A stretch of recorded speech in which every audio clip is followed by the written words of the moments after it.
1 ton AC, 1.5 ton AC या 2 ton का AC. इसका मतलब इन सारे एसीज का वजन 1000, 1500, 2000 किलो का है। Hi, I am Akash and welcome to day 19 of 30 days challenge of science around मी।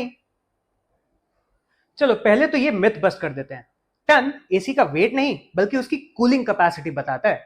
पहले के जमाने में लोग आइस को यूज करते थे अपने रूम्स को ठंडा करने के लिए, और उस टाइम पे 1 टन आइस को 24 घंटे में मेल्ट करने से जो ठंडक मिलती थी उसे कहा जाता था 1 टन की कूलिंग। और वही कन्वेंशन आज तक चलता आ रहा है। और क्योंकि टन एक स्टैंडर्ड यूनिट नहीं है कूलिंग को मेजर करने के लिए, इसलिए आज के डेट में हम यूज करते हैं वॉट। और अब असली सीक्रेट पर आते हैं। हर एसी में लिखा होता है उसका एक्चुअल कूलिंग कैपेसिटी। जैसे कि ये 1.5 टन के एसी में लिखा है 4600 वॉट्स, और ये 2 टन का एसी जिस पे लिखा है 6100 वॉट्स। और इस वॉट से टन में कन्वर्ट करने के लिए simply divided by 3517 and you will get the exact tonnage of this AC. For example, ये 1.5 टन एसी का रियल कैपेसिटी 1.3 टन और 2 टन एसी का रियल कैपेसिटी 1.73 टन ही है।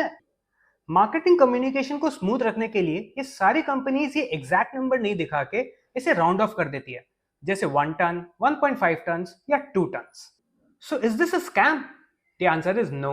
ये एक इंडस्ट्री स्टैंडर्ड है और you as a user should know कि आपको किस एप्लीकेशन के लिए एसी चाहिए। नॉर्मल घरों के लिए ये एसीज परफेक्ट है, पर हेवी ड्यूटी एप्लीकेशन और इंडस्ट्रियल यूज केस के लिए हमें इस टाइप के एसीज चाहिए जिनका एक्चुअल टनेज 2.1 टन है पर मार्केट होते हैं सिर्फ 2 टन से।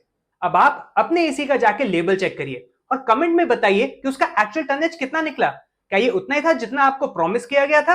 And follow for day 20।